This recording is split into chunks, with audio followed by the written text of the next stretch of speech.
السلام عليكم. خماسيه تاريخيه في نهائي دوري ابطال اوروبا 2024-2025 خلاتها تكون اكبر نتيجه في تاريخ الفينالات ديال العصبه بعد ما حطمت نتيجه 4-0 اللي كانت بين اسي ميلان والبارسا. خماسيه خلات لويس انريكي يفرض سميتو عاوتاني ويرجع للساحه بعد ما خدا ثلاثيه اخرى المره الثانيه مع فريق مختلف بعد ما حقق الاولى في 2014-2015 مع البارسا ويتزاحم مع بيب غوارديولا يتحاز ليه شي شويه في عرش المدربين اللي خداو تريبلي اكثر من مره. اصلا هما جوج، بيب غوارديولا ودابا لويس انريكي. دخل التاريخ من اوسع ابوابه بعد الانجاز وبكونو حفر سميتو في تاريخ هذا الفريق بكونو اول مدرب جاب لهم الشامبيونز ليغ في تاريخ البي اس جي، في حين ان سيميوني انزاغي تا هو دخل التاريخ ولاني بين الشقاق ديال الشراجم بحيث انه دخل قائمه المدربين اللي خسروا على الاقل جوج الفينالات فما فوق. قائمه فيها جوفاني تراباتوني، ماسيميليانو أليغري، يورغان كلوب، دييغو سيميوني، فابيو كابيلو ومارتشيلو ليبي. قائمه الا رديتي لها البال مزيان صديقي غادي تلقى بلي اغلبيتها مدربين طاليان. وهو بشكال هاد اللعيبه في الصراحه واش ما كيعرفوش يوجدوا الفينالات، واش ما كيعرفوش يجريو الضغط اللي عليهم خصوصا فاش كيعرفوهم انه بقات لهم خطوه وحده ويحققوا هذيك النتيجه المبتغاه.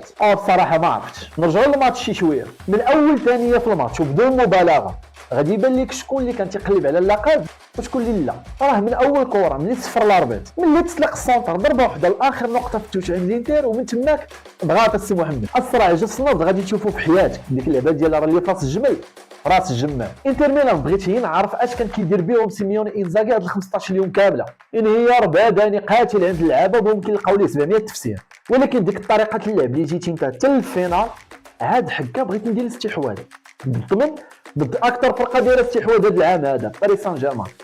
واش انت لاباس؟ وباش جاوبك لويس انريكي بالك جاب بانوري في الاستحواذ كي داير اول 10 دقائق 77% ديال الاستحواذ. وإلا تفرجتي في الماتش راه غيبان لك البلان كي داير، واخا يكونوا لاعبين مع دوك القراعين ديال بي اس 6 راه ما يكونش الماتش هكا، ما يخرجش هكا كاع.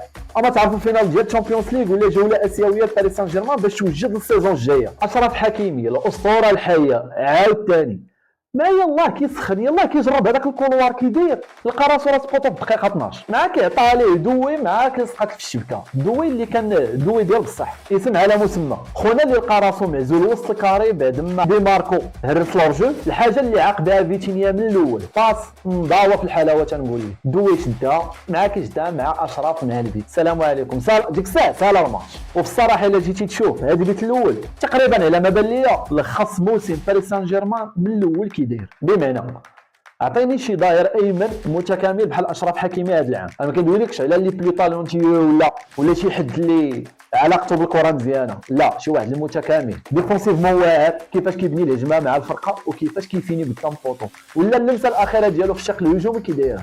عطيني شي لعاب دابا او لا دوي اللي كيبين لك النوع د الصفقات اللي ولات كتلاح لهم باريس سان جيرمان. هادشي بلا الاهتمام بالقاعده اللي ما كانش شحال هذا. عاد زيد على فيتينيا اللي خص لينا الرعب ديال الميليو ديال باريس سان جيرمان اللي خلقوا هذا العام مع جواو نيفيز وفابيان رويز والقوه الذهنيه اللي كانوا تقريبا عليها العام كله.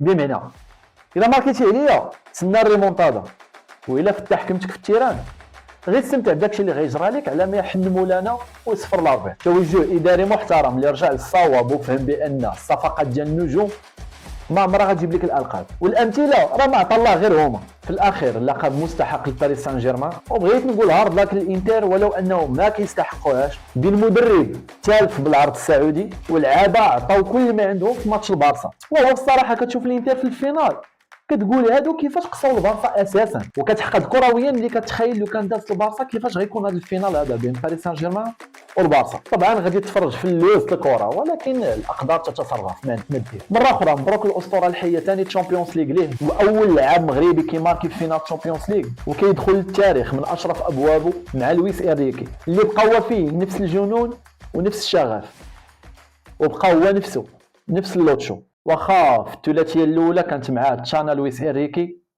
ومع الاسف دابا لا. نتشوفوا على خير ان شاء الله. تهلا.